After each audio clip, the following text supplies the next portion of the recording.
Hello दोस्तों, कैसे हैं आप सभी। स्वागत है आप सभी का हमारे यूट्यूब चैनल। और जैसा कि आप जानते हैं, आप देख रहे हैं हमारी जीके सीरीज स्पेशल। आज की हमारी जो क्लास है वो होगी विश्व धरोहर स्थल यूनेस्को। जैसे कि आप जानते हैं, ये हर देश के कुछ सांस्कृतिक और प्राकृतिक स्थलों को विरासत जो धरोहर है उनकी सूची में ये शामिल करता है।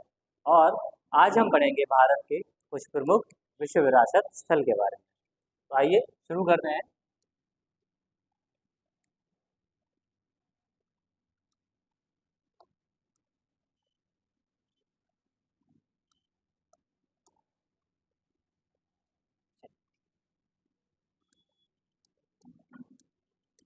बात करते हैं हम यूनेस्को कि यूनेस्को जो है ये क्या है। तो यह वो संस्था है जो हमारे देश में या किसी भी देश में उस देश के जो कुछ प्रमुख स्थल होते हैं, जो कि प्राकृतिक भी हो सकते हैं, मानव निर्मित भी हो सकते हैं या मिश्रित भी हो सकते हैं, तो उन स्थलों को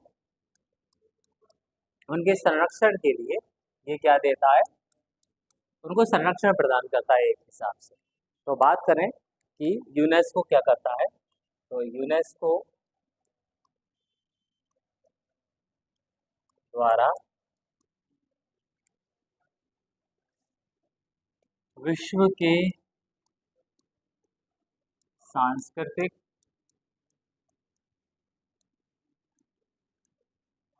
एवं प्राकृतिक प्राकृतिक स्थलों को क्या किया जाता है, इनको संरक्षण दिया जाता है।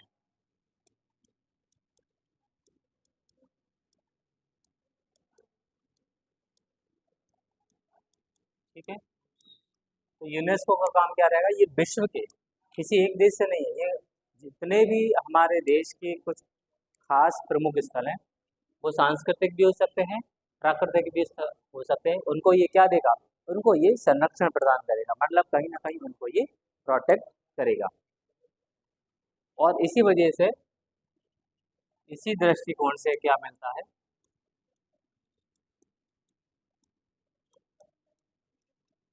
इसी दृष्टिकोण की वजह से हम इन स्थलों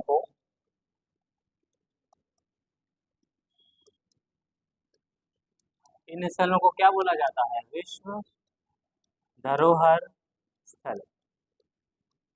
ठीक है, इंग्लिश में अगर हम बात करें तो वर्ल्ड हेरिटेज साइट्स।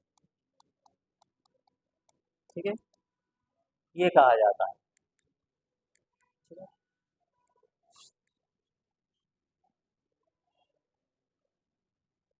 बात करें अगर यूनेस्को की,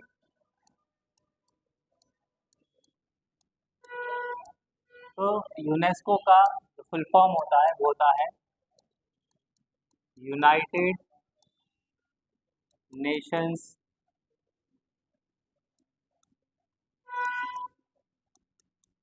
educational Scientific and Cultural Organization. ठीक है, ठीक है, ये हमारा यूनेस्को का फुल फॉर्म है, United Nations for Education Scientific and Cultural organisation.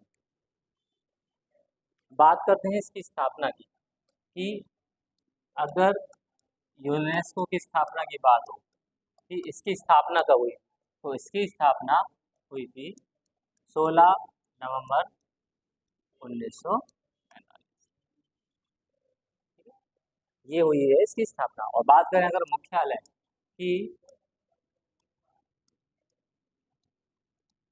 UNESCO जो है इसका मुख्यालय जो है ये कहाँ पर है, तो इसका मुख्यालय जो है ये है पेरिस में।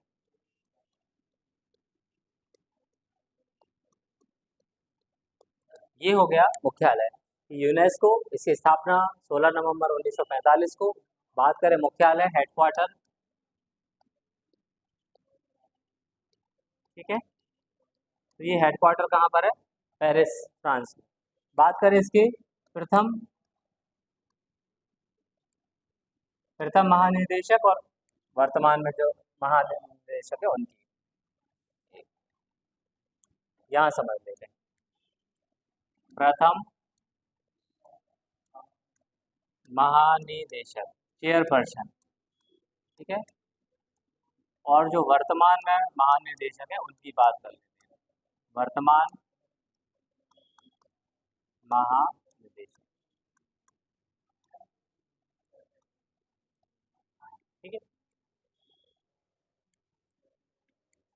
तो बात करें अगर हम पहले महानिदेशक, पहले जो हमारे चेयरपर्सन है वो कौन थे, तो ये थे हमारे जूलियन एक्सले। जूलियन एक्सले। और वर्तमान में जो है ये है आंद्रे एजोले।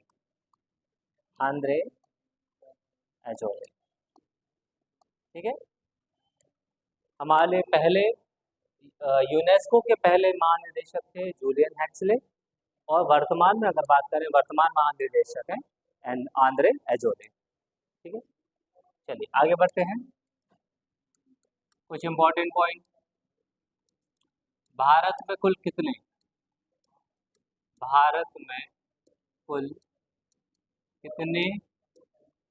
विरासत स्थल, ठीक है।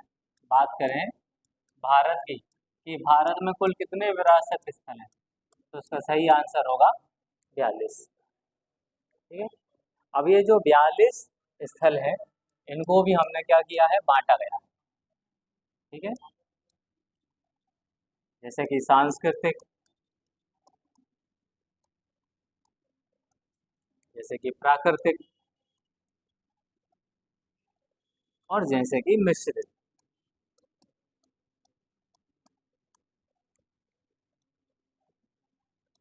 सांस्कृतिक, प्राकृतिक और मिश्रित। तो ये 42 जो हमारे कुल विरासत स्थल हैं उनको भी हमने 3 कैटेगरी में बांटा है। सांस्कृतिक मतलब कल्चरल बैकग्राउंड की, जिसे किसी न किसी राजा महाराजा या इंसान के द्वारा बनाया गया है।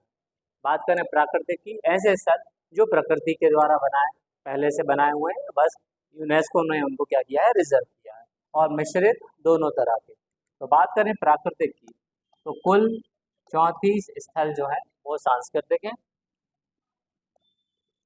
एक स्थल जो है इसमें ये कैसा है, ये हमारा मिश्रित है, और 7 स्थल हमारे प्राकृतिक है। तो 34 स्थल सांस्कृतिक मतलब कल्चरल, 7 स्थल हमारे नेचुरल,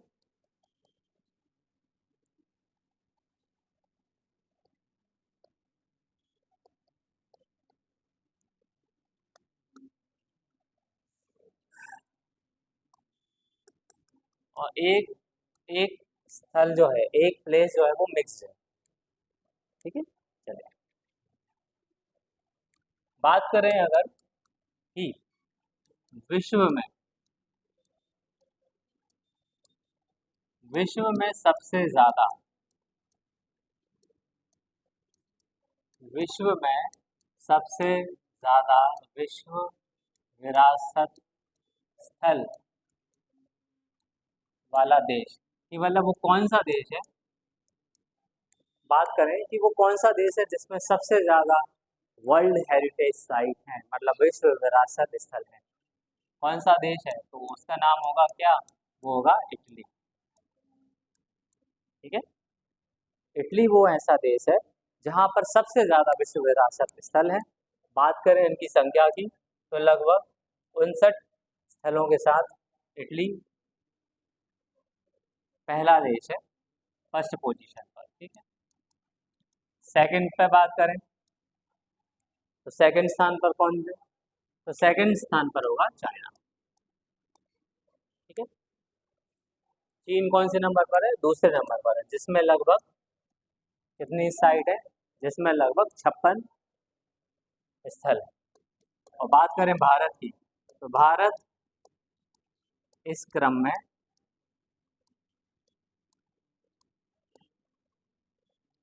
6वें स्थान पर है, ठीक है। सबसे ज्यादा विश्व विरासत स्थल वाला देश इटली, कितने स्थल है? 59।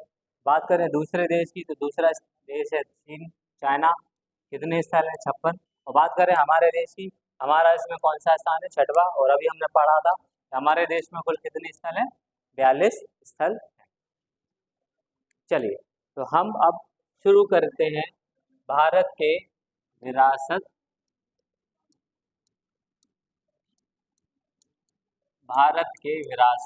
स्थल। ठीक है,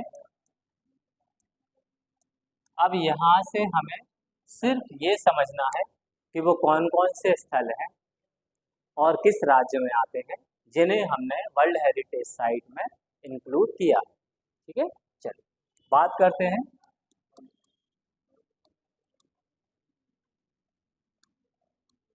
बात करते हैं 1983। ये वो पहला साल था जब से विश्व विरासत स्थल जो हमारे वर्ल्ड हेरिटेज साइट हैं उन साइटों को शामिल करना स्टार्ट किया था। तो इस ईयर जो हमारी पहली साइट है, इस साल जो हमारी पहली साइट है उसका नाम है अजंता की गुफाएं।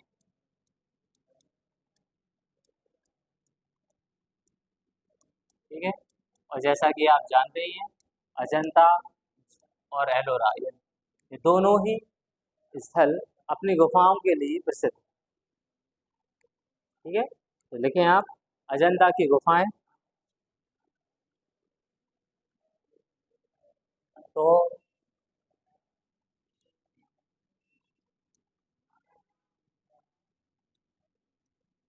ये गुफाएं हैं कहाँ पर?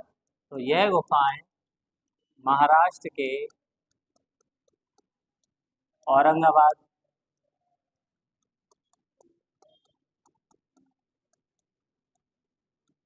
औरंगाबाद जिसे हम संभाजी नगर भी कहते हैं,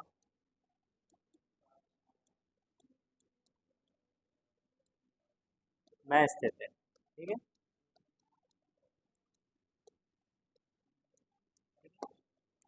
और इसमें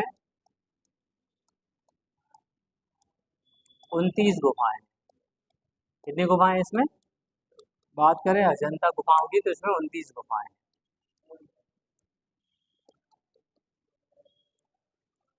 और अगर बात करें इन गुफाओं का संबंध, तो इन सभी गुफाओं का संबंध किस धर्म से है? इन सभी गुफाओं का संबंध किस धर्म से है? ये है हमारा बौद्ध धर्म। बौद्ध धर्म से संबंध, सभी गुफाओं का संबंध बौद्ध धर्म से है। ठीक है, तो ये आप ध्यान रखें। अजंता की गुफाएं किस जगह पर हैं? औरंगाबाद, जिसे संभाजी नगर भी कहते हैं। बात करें कुल गुफाओं की तो 29 गुफाएं हैं। और किस धर्म से संबंधित है? बौद्ध धर्म से संबंधित है। चलिए बढ़ते हैं हमारे अगले स्थल की तरफ जो कि है एलोरा। एलोरा की गुफाएं। ठीक है, अब इनको समझ लेते हैं कि ये कहाँ पर है। तो बात करें ये भी कहाँ पर है? यह भी महाराष्ट्र के संभाजी नगर में है।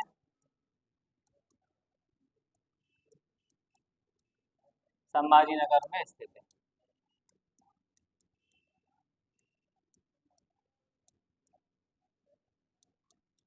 ठीक है, जैसे अजंता की गुफाएं हैं हमारी संभाजी नगर में, ऐसे ही एलोरा की जो गुफाएं हैं वो भी संभाजी नगर में है। और यह है सभी गुफाएं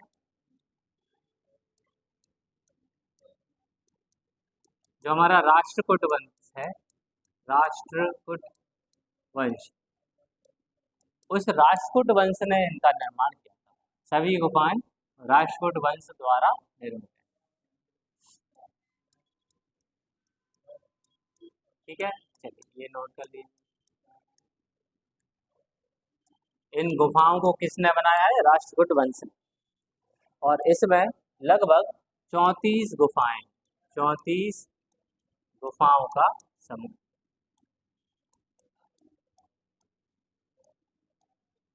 एलोरा की गुफाएं हैं, इसमें कुल कितनी गुफाएं? 34 गुफाएं हैं, इनका ग्रुप है। अब उनको भी अलग अलग हिसाब से 3 कैटेगरी में बांटा गया है। पहली है हमारी बौद्ध गुफाएं।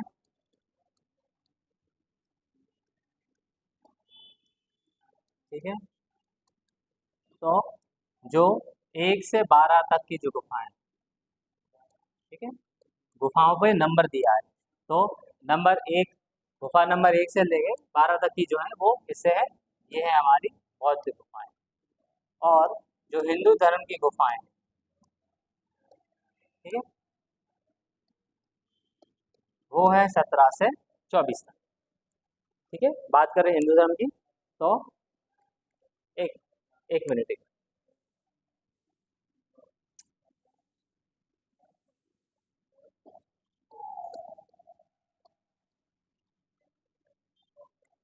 ठीक है, 13 से लेके 29 तक ये है कौन सी गुफा? हिंदू। ये हिंदू धर्म से संबंधित जो गुफा है, गुफा नंबर 13 से लेके गुफा नंबर 29 तक। और बात करें जैन धर्म की, तो 30 से लेके गुफा नंबर 34। तो ये चारों क्रम आप याद रखें। कुल कितनी गुफाएं? 34। बात करें अगर बौद्ध गुफाओं की, तो गुफा नंबर 1 से लेके 12 तक ये बौद्ध गुफाओं से संबंधित है। 13 से लेके 29 तक ये हिंदू धर्म से संबंधित है। और 30 से लेके 34 तक ये जैन धर्म से संबंधित गुफाएं।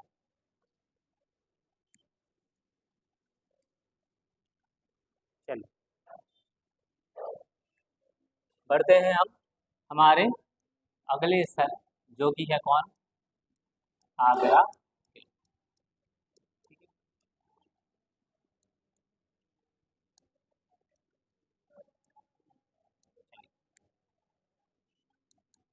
तो यह किला जो है, आप जानते हैं इसके नाम में ही लिखा है कि भाई आगरा का किला है, तो कहाँ होगा? आगरा में। तो यह किला उत्तर प्रदेश के आगरा में स्थित है। अभी आपको ध्यान रखना है, अभी हम पढ़ रहे हैं ईयर 83, हम ईयर वाइज पढ़ेंगे। अभी हमने समझा कि इस साल कितने स्थल आए हमारे? 4 स्थल आए। ठीक है, अभी हमने 2 पढ़ लिए, तीसरे नंबर पे है आपका आगरा किला। तो यह किला उत्तर प्रदेश के आगरा में स्थित। ठीक है, इसका निर्माण कब हुआ था? ये 16वीं शताब्दी में बनाया गया।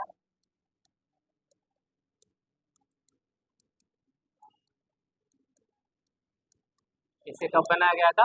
इसका निर्माण 16वीं शताब्दी में किया गया था। और इसका निर्माण किस चीज से किया था? तो लाल बलुआ पत्थर जो है, लाल बलुआ पत्थर, लाल बलुआ पत्थरों से निर्माण कार्य करवाया गया।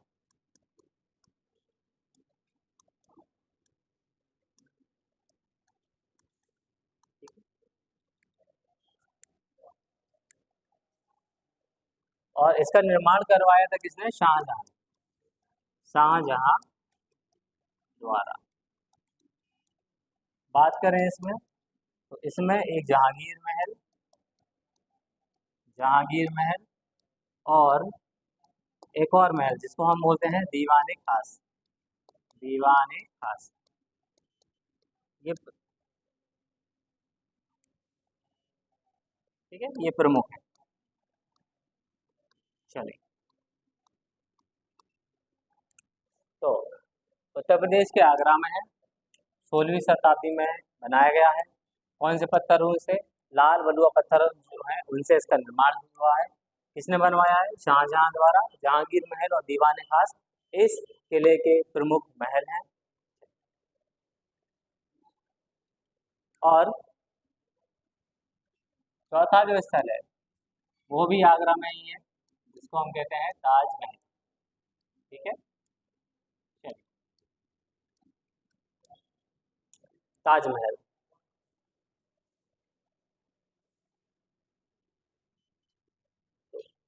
जानते हैं ये आप कहाँ पर है? आगरा, उत्तर प्रदेश। ठीक है, तो इसमें शामिल है विश्व के 7 अजूबों में, विश्व के 7 अजूबों में से एक। ठीक है, इसको विश्व के 7 अजूबों में से एक माना जाता है। और इसे बनवाया किसने था तो आप जानते ही हैं, मुगल राजा शाहजहां ने बनवाया था। मुगल राजा शाहजहां ने अपनी अपनी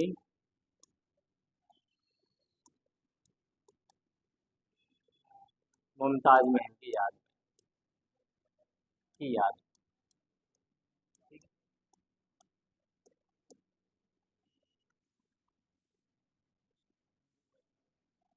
ठीक है, ये तो मुगल राजा शाहजहां ने बनवाया था अपनी पत्नी की याद में, और 7 अजूबों में से एक है। बात करें इसकी तो ये भी कब हुआ था, 1983। तो अब हमने ये समझ लिया कि 1983 जो साल है, इसमें हमारे 4 स्थल आए। पहला एलोरा, दूसरा अजंता, इनकी केव्स, इन दोनों की गुफाएं। ठीक है, फिर 2 चीजें आगरा में, जैसे आगरा किला और ताजमहल। ठीक है, ये चारों स्थल किस साल के हैं, ये है 1983 के। आगे हम बढ़ते हैं, हमारे अगला साल रहेगा 1984। ठीक है, चलिए, तो 1984 में हमारा पहला जो स्थल शामिल हुआ वो था सूर्य मंदिर। ठीक है, चलिए लिखते हैं अब इसके बारे में, सूर्य मंदिर। तो बात करें सूर्य मंदिर की, तो यह है उड़ीसा के पुरी में स्थित है।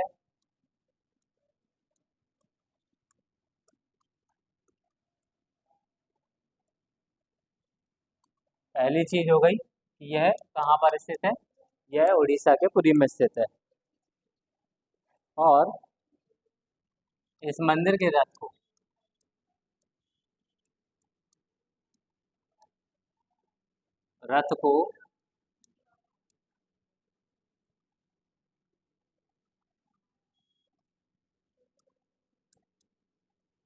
जो 24 पहिए है ना, 24 पहिए,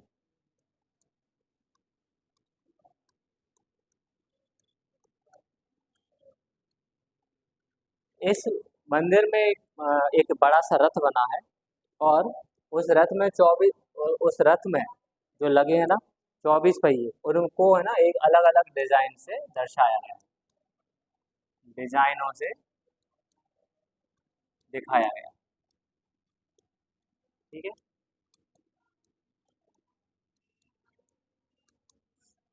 ठीक है, चलिए। और साथ में इसमें इस रथ में, ये जो रथ है जिसमें 24 पहिए लगे हैं और उनमें अलग अलग डिजाइन है, उसमें 7 घोड़ों द्वारा रथ को खींचता हुआ भी बताया जा रहा है।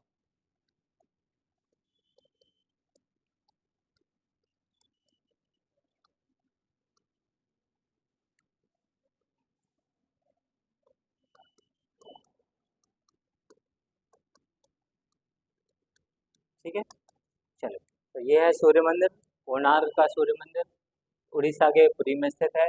इस मंदिर में जो रथ है उसमें 24 पहिए लगे हैं, इनमें अलग अलग डिजाइनों से इसको दिखाया गया है।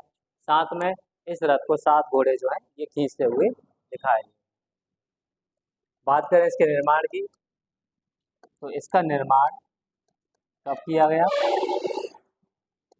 तो इसे 13वीं शताब्दी में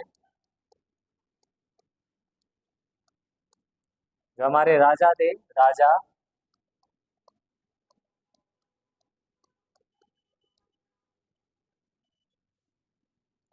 नरसिम्हदेव प्रथम, तो इसे राजा नरसिंहदेव प्रथम ने बनवाया था। ठीक है, यह है आपका कोणार्क का सूर्य मंदिर।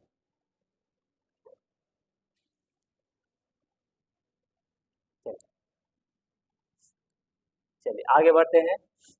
अब बढ़ते हैं हमारा जो दूसरा स्थल है, जो है महाबलीपुरम। महाबलीपुरम के स्मारक। तो ये हमारा ईयर चल रहा है 1984, जिस साल दो स्थलों को शामिल किया। पहला हमारा स्थल था सूर्य मंदिर और दूसरा है महाबलीपुरम के स्मारक। ठीक है, चलिए तो बात करते हैं कि इस स्मारक समूह की स्थापना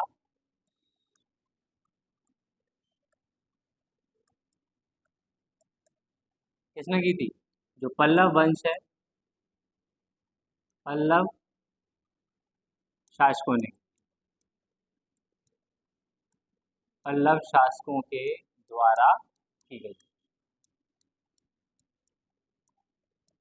ठीक है, महाबलीपुरम के जो स्मारक हैं, इनकी स्थापना पल्लव शासकों के द्वारा की गई थी। और अगर बात करें समय की, किस समय की गई, तो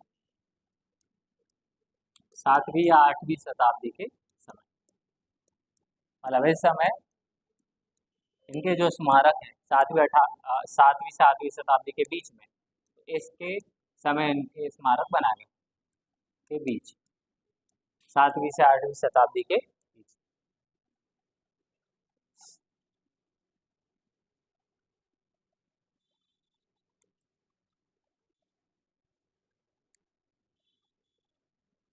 ठीक है, और बात करते हैं इस स्मारक के मंदिरों को, पत्थरों को तराश कर बनाया गया। पत्थरों को तराश कर बनाया गया। ठीक है,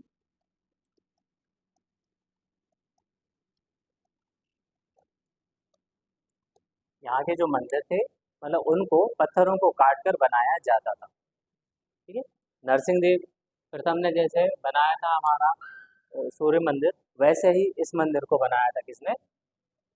जो पल्लव शासक हैं उनके द्वारा। ठीक है,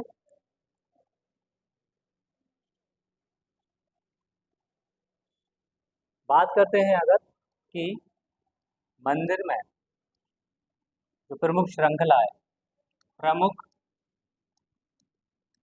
मंदिर श्रृंखला, मतलब वो कौन कौन से मंदिर हैं जो यहाँ पर प्रमुख रूप से आते हैं। ठीक है, तो इसमें प्रमुख मंदिर है, एक तो एक स्थल है जो जो हम जिसे हम अर्जुन की तपस्या कहा जाता है। एक गंगा का अवतरण एक स्थल ये है।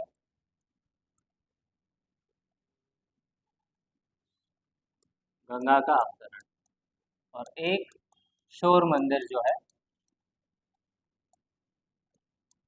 ये प्रमुख स्थल है जो महाबलीपुरम स्मारक की श्रृंखला में शामिल है। ठीक है, तो हमने समझा कि महाबलीपुरम श्रृंखला ये 7वीं से 8वीं जो हमारी सदी है, इसके बीच में इन मंदिरों का निर्माण किया गया। साथ में पल्लव राजाओं जो हैं उन्होंने इसको बनाया, और ये कुछ प्रमुख स्थल जो है ये इसमें आते हैं। चलिए बात करते हैं हम अब अगले स्थल की, जो कि हमारा 1985 में आया था, जिसका नाम है काजीरंगा राष्ट्रीय उद्यान।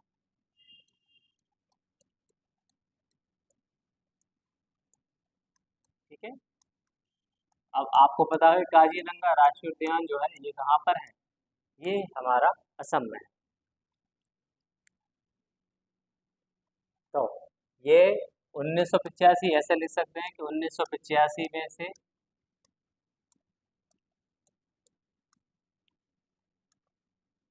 विश्व विरासत स्थल बनाया गया।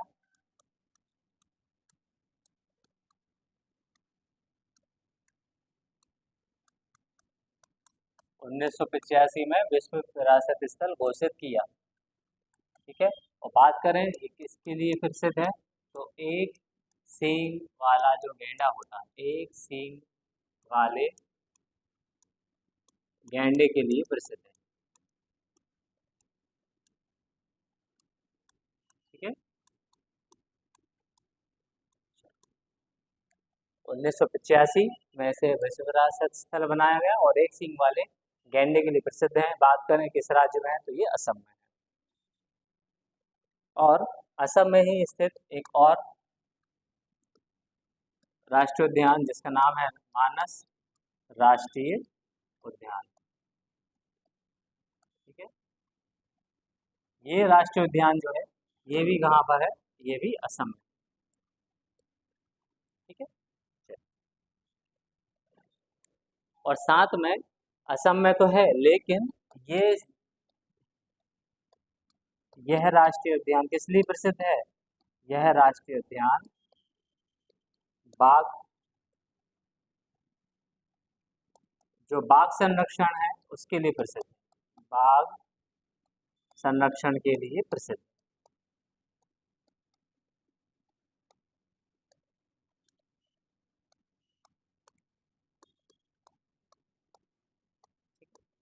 तो मानस राष्ट्रीय उद्यान असम में, और ये राष्ट्रीय उद्यान किसके लिए प्रसिद्ध है, अपने बाघ संरक्षण के लिए प्रसिद्ध है। और ये दोनों ही जो स्थल है ये 1985 में शामिल हुए थे। ठीक है, अगला जो स्थल है ये भी एक राष्ट्रीय उद्यान है जिसका नाम है केवलादेव राष्ट्रीय उद्यान। ठीक है, तो ये केवलादेव राष्ट्रीय उद्यान जो है इसको समझते हैं, ये कहाँ पर है, तो यह राष्ट्रीय उद्यान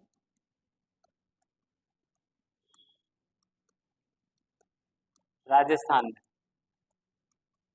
ठीक है, तो ये राष्ट्रीय उद्यान कहाँ पर है, ये राष्ट्रीय उद्यान राजस्थान के भरतपुर जिले में, भरतपुर जिले में स्थित है।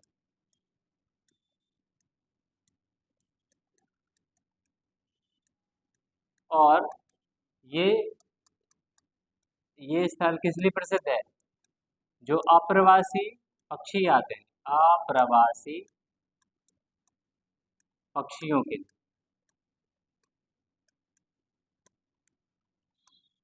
पक्षियों के लिए प्रसिद्ध। ठीक है, दूसरे देशों से आने वाले पक्षी जो है वो इस जगह पर आते हैं, और ये साल के किसी खास मौसम में, खास ज़्यादातर तौर पे सर्दियों में ये इस जगह पर देखने को मिलते हैं, इसलिए यह अप्रवासी पक्षियों के लिए एक प्रसिद्ध स्थल माना जाता है।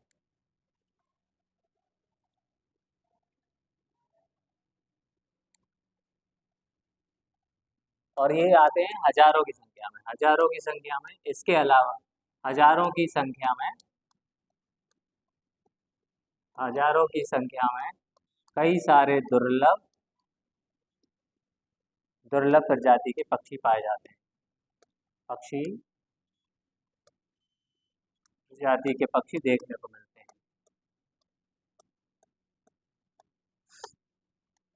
ठीक है, और उसमें भी अगर बात करें तो यह स्थल किसके लिए प्रसिद्ध है, तो साइबेरियन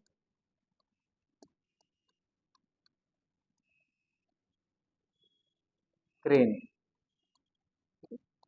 साइबेरियन क्रेन जो रहता है वो खास तौर पे इस राष्ट्रीय उद्यान में देखे जाते हैं। क्रेन का मतलब जो सारस होता है ना, सारस, इसके लिए यह स्थान प्रसिद्ध है। साइबेरियन क्रेन जो पक्षी है ना, उसके लिए ये जगह प्रसिद्ध। ठीक है, ये है हमारा केवलादेव राष्ट्रीय उद्यान, राजस्थान के भरतपुर जिले में है, अप्रवासी पक्षियों के लिए प्रसिद्ध है, हजारों की संख्या में दुर्लभ प्रजाति के पक्षी देखने को मिलते हैं। बात करें कौन सा खास पक्षी यहाँ पर देखने को मिलता है, तो साइबेरिया का जो सारस है वो यहाँ पर देखने को मिलता है। चलिए, तो ये थे हमारे 1985 के प्रमुख राष्ट्रीय उद्यान। मतलब 1985 में 3 स्थल आए और तीनों ही क्या है, राष्ट्रीय उद्यान। पहला है काजीरंगा राष्ट्रीय उद्यान, दूसरा है मानस राष्ट्रीय उद्यान और तीसरा है केवलादेव राष्ट्रीय उद्यान। आगे बढ़ते हैं। ईयर के हिसाब से हमें स्थलों को इसलिए याद रखना है जिससे कि हमें याद रहे कि पहले किन स्थलों को शामिल किया और बाद में किन स्थलों को शामिल किया, और उस हिसाब से फिर ऐसा क्वेश्चन बनता आएगा कि अगर कोई स्थल है तो उसे किस वर्ष विश्व विरासत स्थल में शामिल किया था। इसलिए हमें ईयर के हिसाब से लिखना बहुत ही जरूरी है जिससे कि हमें समझने में भी आसान हो, याद करने में भी आसानी हो। चलिए 1984 की बात करें तो इस समय भी 4 स्थल आए थे। हमारा पहला जो है वो पहली जो जगह है वो है गोवा के चर्च। अब इसमें गोवा का कोई एक चर्च नहीं, गोवा के कुछ खास सिलेक्टेड जो चर्च थे उन सभी को एक साथ जॉइंटली इसमें माना गया, वर्ल्ड हेरिटेज साइट में माना गया। ठीक है, पढ़ते हैं गोवा के चर्च। तो यहाँ पे ये नाम लिखा है Basilica of Bom, Basilica of Bom.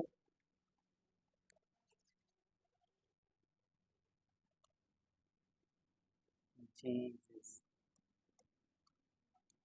Jesus church.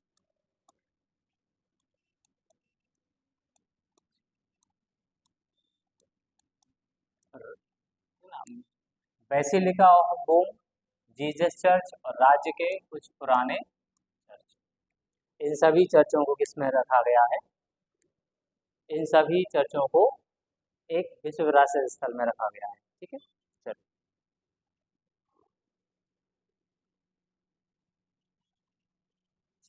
बात करते हैं हमारे अगले स्थल की जिसका नाम है फतेहपुर सीकरी। ठीक है, तो ये जो फतेहपुर सीकरी है ये कहाँ पर है, तो उत्तर प्रदेश के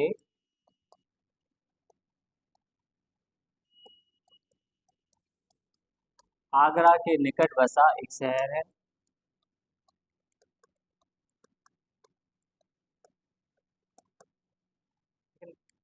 उत्तर प्रदेश के आगरा के निकट बसा हुआ एक शहर। ठीक है, जहाँ पर एक बहुत हमारे भारत का सबसे बड़ा दरवाजा जिसको हम कहते हैं कौन सा, बुलंद दरवाजा,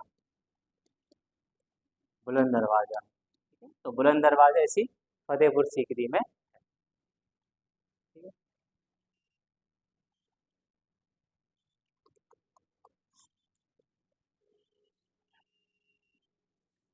ठीक है, तो इसको ये जो बुलंद दरवाजा है इसे कब बनाया गया, इसे किसके द्वारा बनाया गया, अकबर के द्वारा। ठीक है, कब बनाया गया, जब उसने गुजरात पर विजय प्राप्त की, गुजरात पर विजय प्राप्त करने पर। ठीक है, और इस शहर को कब बसाया गया था, तो जो 1571 में मुगल साम्राज्य की राजधानी बनाया था इसे।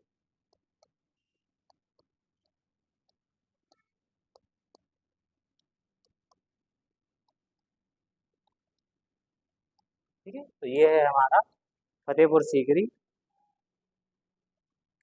1571 के समय ये मुगल साम्राज्य की राजधानी हुआ करता था। ठीक है, और इसी जगह पर क्या बनाया गया, बुलंद दरवाजा किसने बनाया, अकबर ने, और क्यों बनवाया, गुजरात राज्य पर विजय प्राप्त करने के उपलक्ष्य में इस दरवाजे का निर्माण करवाया गया। हम अब बढ़ते हैं अपने अगले स्थल पर जो कि है हम्पी स्मारक और इसके जितने भी समूह हैं, ग्रुप, मतलब जो अवशेष बचे हुए हैं हम्पी में उनको इसमें शामिल किया गया है।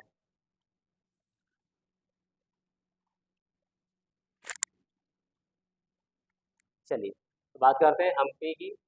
तो हम्पी स्मारक ये स्थित कहाँ पर है? ये है कर्नाटक के बेल्लारी जिले में। कर्नाटक के बेल्लारी जिले में स्थित है। ठीक है, हम्पी स्मारक जो है ये कहाँ पर है? कर्नाटक के बेल्लारी जिले में स्थित है। और बात करें कि हम्पी प्रसिद्ध क्यों है, तो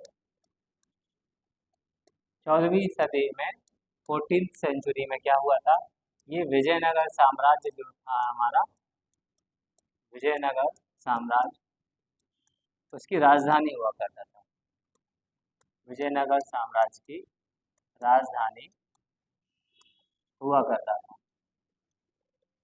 ठीक है, हम्पी हम्पी स्मारक और उनके अवशेष।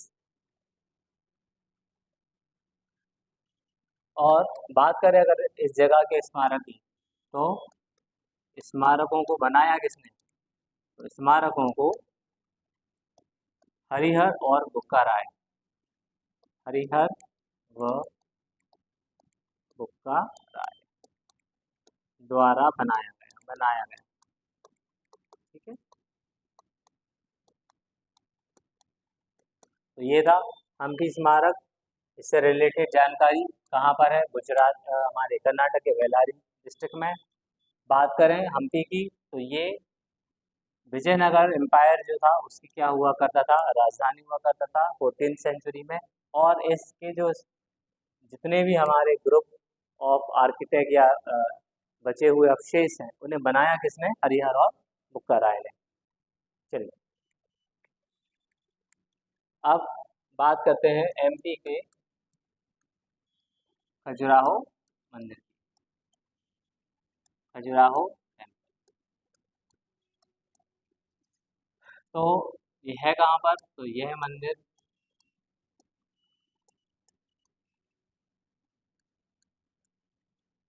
तो यह मंदिर समूह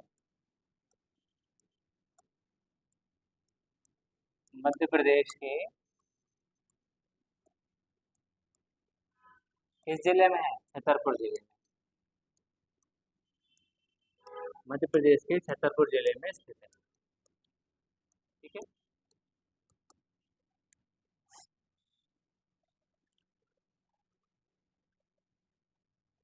बात करें इसके निर्माण की, कि इसका निर्माण जो है वो किसने कराया था? तो इसका निर्माण चंदेल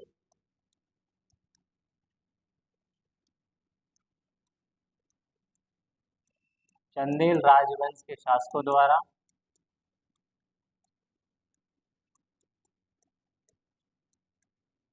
ठीक है, इनके द्वारा इसका निर्माण कराया गया। वो कब करवाया गया? तो लगभग 950 ईस्वी से 1050 ईस्वी के बीच में। ठीक है,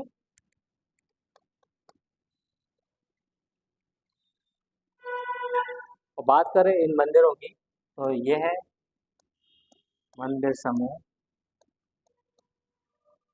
यह मंदिर समूह देश के सबसे खूबसूरत मध्ययुगीन स्मारक में से एक। ठीक है, देश के सबसे खूबसूरत मध्ययुगीन स्मारकों में से एक कौन है? ये हमारे खजुराहो मंदिर।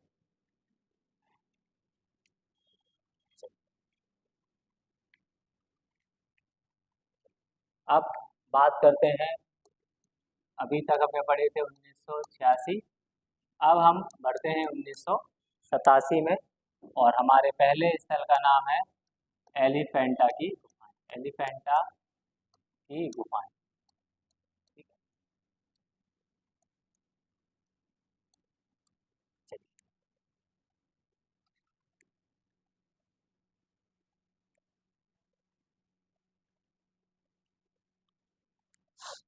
ठीक है। तो बात करें इन गुफाओं की, तो है कहाँ पर, तो यह है महाराष्ट्र के एलिफेंटा द्वीप पे ही है, एलिफेंटा द्वीप, जिसको हम क्या बोलते हैं, धारपुरी द्वीप। इस एलिफेंटा द्वीप को हम धारपुरी द्वीप भी कहते हैं।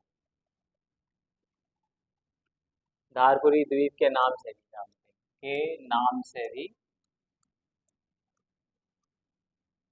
जाना जाता है। ठीक है,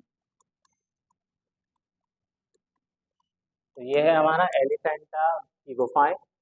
कहाँ पर है, धारपुरी द्वीप के नाम से जानते हैं, है कहाँ पे, महाराष्ट्र में, एलिफेंटा द्वीप पर।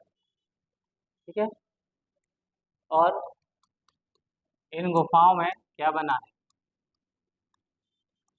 इन गुफाओं में बना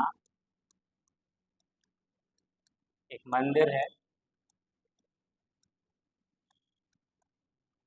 जो कि किसको समर्पित है, ये हमारे महादेव भगवान शिव को समर्पित। ठीक है, ये हमारा एलिफेंटा केव्स, एलिफेंटा की गुफाएं। हाँ, अब है हमारा अगला स्थल, जो है पट्टकल के स्मारक। ठीक है, इसको नोट कीजिए, ये है पट्टकल के स्मारक।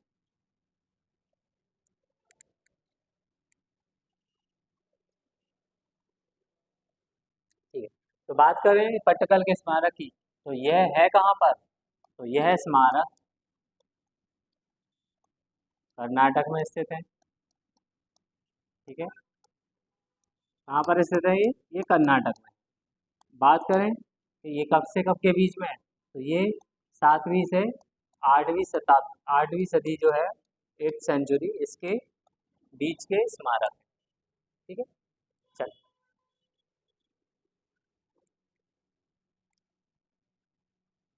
और इसे बनवाया किसने था, इसे किसने बनवाया था, इन स्मारकों को किसने बनवाया, इन स्मारकों को बादामी के चालुक्य जो है, बादामी के चालुक्य वंश, तो चालुक्य डायनेस्टी जो है, इनके द्वारा इसे बनवाया गया।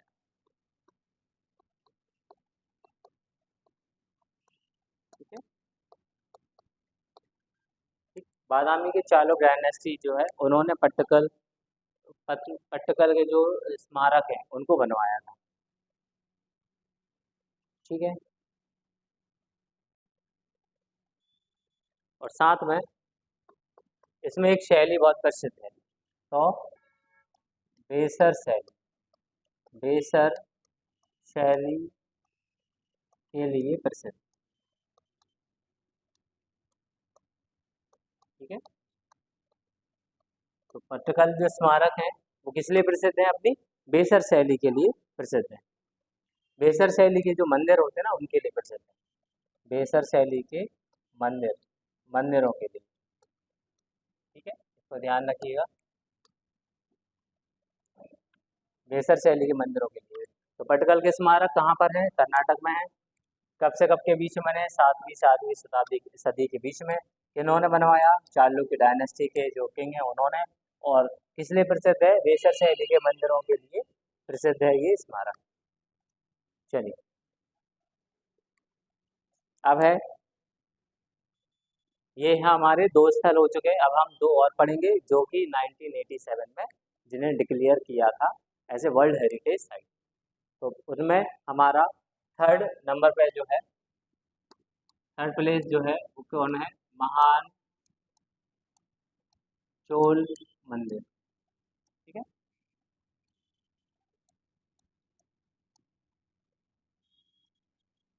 तो महान चोल मंदिर है ये, अब हमारे 3rd प्लेस है, जो 1987 में जैसे डिक्लेयर किया था यूनेस्को ने वर्ल्ड हेरिटेज साइट के रूप में।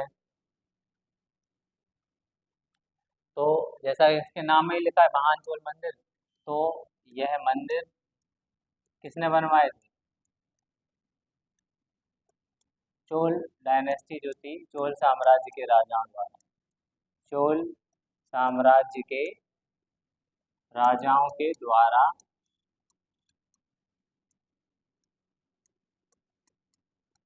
दक्षिण भारत में बनवाए गए। ठीक है, दक्षिण भारत में बनवाए गए। ठीक है, किसने बनवाया था? चोल डायनेस्टी के जो किंग है उन्होंने इन्हें बनवाया था। और बात करें कि इसमें कौन कौन से मंदिर आते हैं, तो इसमें निम्नलिखित मंदिर आते हैं। मतलब यहाँ पे कुछ मंदिर हैं, उन्हीं को हम चोल मंदिर में मानेंगे। पहला बृहदेश्वर, बृहदेश्वर मंदिर, जो कि कहाँ पर है? जो कि है हमारा तंजावुर में। ठीक है,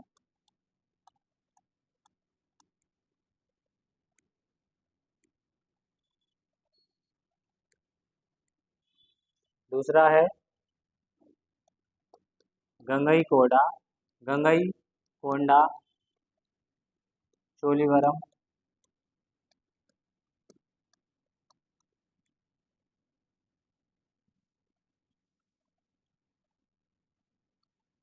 गंगईकोंडा चोलीवरम, ठीक है, यहाँ का मंदिर, चोलीवरम का मंदिर,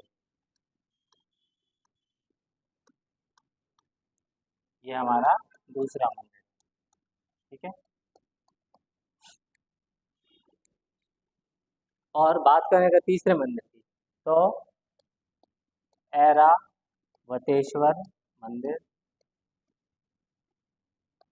ठीक है, जो कि कहाँ पर है? दारासुरम, दारासुरम। ठीक है, तो ये तीन प्रमुख मंदिर हैं जिन्हें हम, जो चोल मंदिर है उनमें माना जाता है। तो ये तीनों को अलग अलग नहीं माना जाता, इन तीनों को ही एक यूनिट मानकर एक ग्रुप माना जाता है महान चोल मंदिर का, जो कि बनवाया किसने था?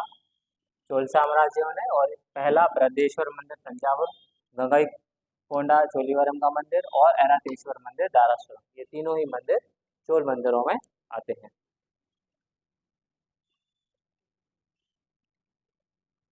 चलिए, अब बात करते हैं हमारे आखिरी और चौथे प्लेस की, जो कि है सुंदरवन, सुंदरवन राष्ट्रीय उद्यान। ठीक है,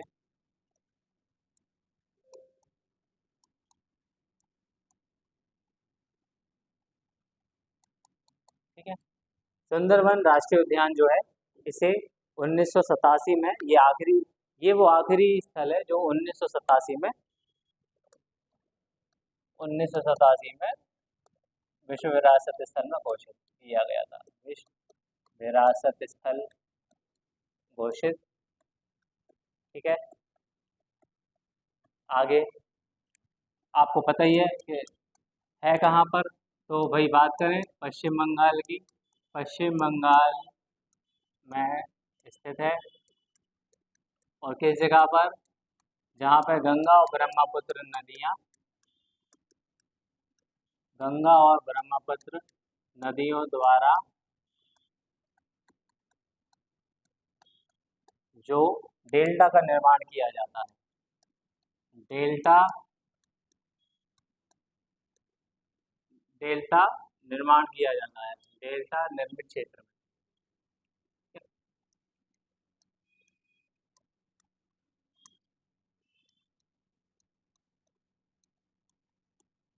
जहाँ पर डेल्टा का निर्माण किया जाता है उसी क्षेत्र में ये सुंदरवन राष्ट्रीय उद्यान है।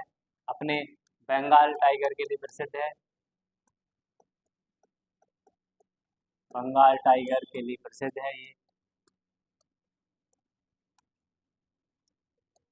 ठीक है, तो ये थी कुछ इंफॉर्मेशन सुंदरवन डेल्टा के बारे में।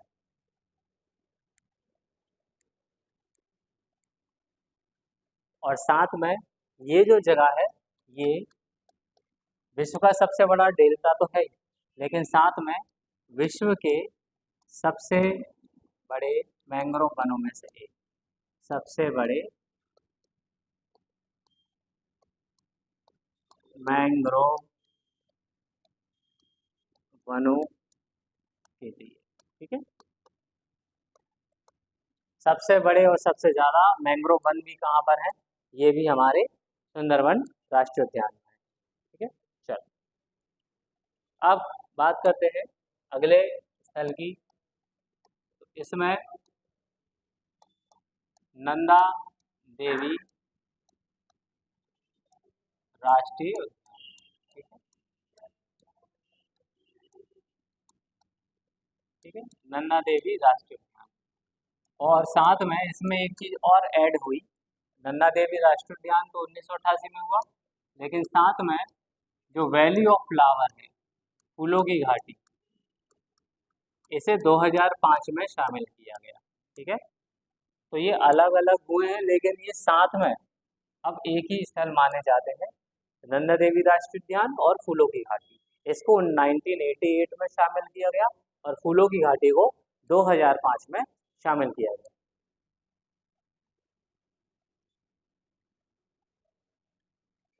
और ये दोनों ही जगह कहाँ पर है, तो ये दोनों ही स्थल किस राज्य में है, उत्तराखंड राज्य, उत्तराखंड राज्य में स्थित है और उच्च ऊंचाई वाले हिमालयी क्षेत्र में आते हैं।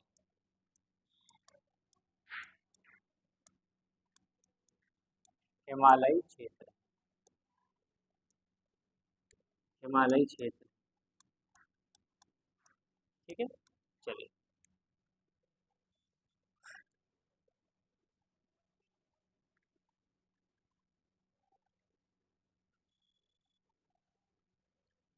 बात करें इन पार्कों की, तो इन दोनों ही पार्कों में क्या होता है, इन दोनों ही राष्ट्रीय उद्यानों में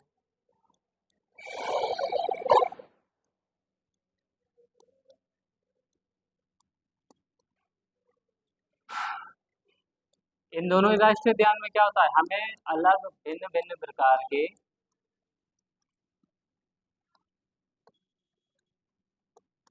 फूलों एवं दोनों ही प्रकार के फूलों और कई प्रकार के फूलों एवं जीवों की प्रजातियों के बारे में पता चलता है, जीवों की प्रजातियों के बारे में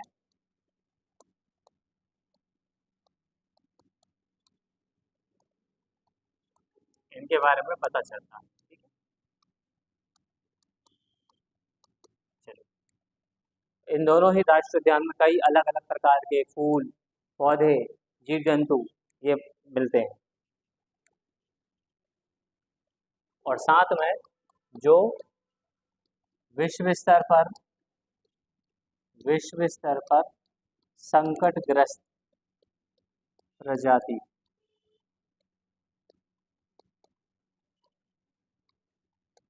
इनका भी क्या किया जाता है, संकटग्रस्त प्रजाति क्या होती है, पहले ये समझ लेते हैं कि संकटग्रस्त प्रजाति वो प्रजाति होती है जो पौधे की या जीव जंतु किसी की भी हो सकती है और वो लगभग खत्म होने की कगार पर है। तो इनकी भी एक महत्वपूर्ण आबादी, मतलब वो आप वो पेड़ पौधे या जानवर जो खत्म हो चुके हैं, लेकिन इनकी भी एक खास संख्या जो है वो यहाँ पर की भी एक महत्वपूर्ण आबादी यहाँ पाई जाती है। मतलब दुर्लभ से दुर्लभ जड़ी बूटियां भी जो हैं, जो हमें नॉर्मली नहीं मिल सकती, लेकिन इस क्षेत्र में जाने से हमें वो मिल सकती है, ठीक है। तो ये थे हमारे नन्दा देवी राष्ट्रीय उद्यान और फूलों की घाटी राष्ट्रीय उद्यान। चलिए बढ़ते हैं 1989 पर, ठीक है। इसी साल कौन सा स्थल आया हमारा, सांची का स्तूप, ठीक है। और जानते हैं आप सांची का स्तूप कहाँ है, तो मध्य प्रदेश के भोपाल के निकट, भोपाल के निकट स्थित है। ठीक है। दूसरी बात, एक प्रसिद्ध बौद्ध स्मारक है। ठीक है, एक प्रसिद्ध क्या है ये, बौद्ध स्मारक है। ठीक है।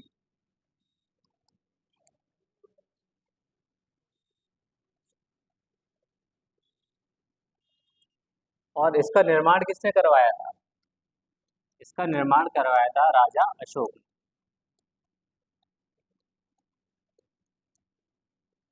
राजा अशोक। ठीक है, अशोक द्वारा इसका निर्माण किया गया था। और बात करें तो इसे भारत की सबसे पुरानी पत्थर संरचना माना जाता है। ठीक है, पत्थर से बनी हुई कोई भी संरचना, उसमें सबसे पुरानी पत्थर संरचना इसे माना जाता है। ठीक है। बात करें कि किस समय की, तो ये लगभग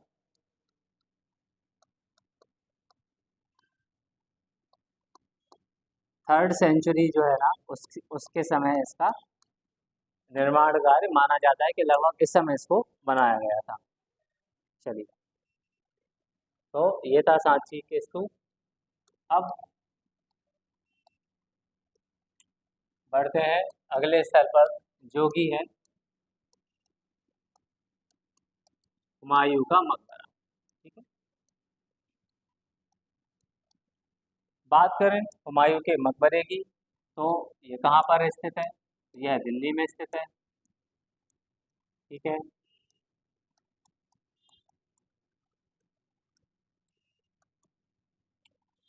और इसे क्या कहा जाता है? इसे ताजमहल का पूर्ववर्ती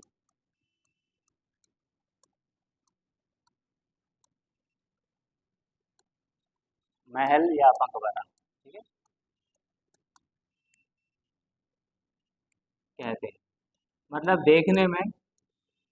देखने में इसकी जो डिजाइन है वो ताजमहल से मिलती जुलती है, लेकिन इसका निर्माण ताजमहल से पहले किया गया था, इसलिए इसको क्या बोला जाता है? इसे ताजमहल का पूर्ववर्ती महल या फिर मकबरा भी कहते हैं। ठीक है। और बात करें इसके आर्किटेक्ट की, इसके वास्तुकार की। ठीक है, कि इसके जो वास्तुकार हैं वो कौन है? तो इनके वास्तुकार हैं मिराज मिर्जा गियास। ठीक है।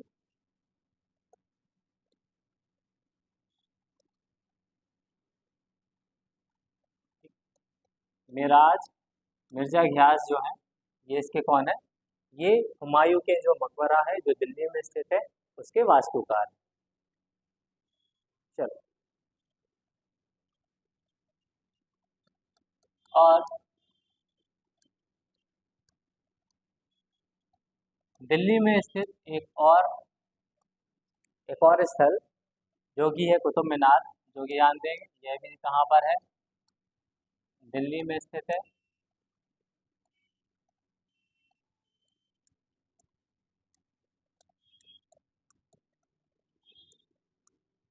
ठीक है। और बात करें इसके नाम की, इसका नाम किस पर पड़ा? तो इसका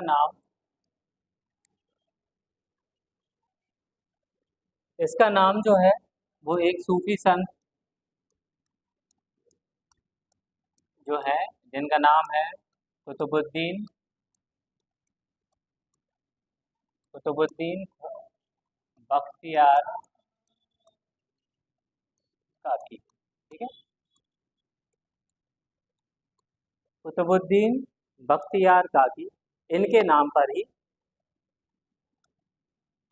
इनके नाम पर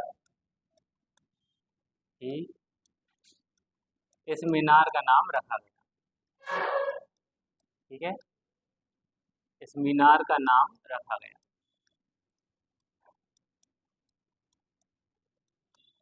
चलिए, और बात करें इस मीनार की, तो इसकी ऊंचाई लगभग 72.5 मतलब 72.5 मीटर है।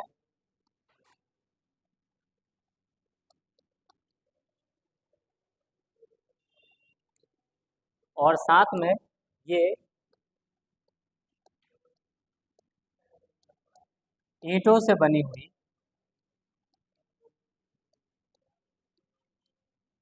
यह ईंटों से बनी हुई दुनिया की सबसे ऊंची मीनार है। दुनिया की सबसे ऊंची मीनार है। ठीक है, तो बात करें कुतुब मीनार की, ये दिल्ली में है। इसका नाम क्या पड़ा? जो कुतुबुद्दीन हमारे बख्तियार काकी जो सूफी संत हैं, उनके नाम पर इस मीनार का नाम कुतुब मीनार रखा गया। बात करें इसको बनाने वाले कौन थे? कुतुबुद्दीन ऐबक। लेकिन असल में उनकी मृत्यु हो जाने की वजह से इसका निर्माण कार्य किसने पूरा करवाया था? इल्तुतमिश ने। ठीक है, बात करें इसकी ऊंचाई की, तो ये है 72.5 मीटर, और ये ईंटों से बनी हुई दुनिया की सबसे ऊंची मीनार है। ठीक है, तो कुछ और हमारे स्थल रहेंगे जिन्हें हम अगली क्लास में पढ़ेंगे। तो मिलते हैं आपसे अगली क्लास में। धन्यवाद।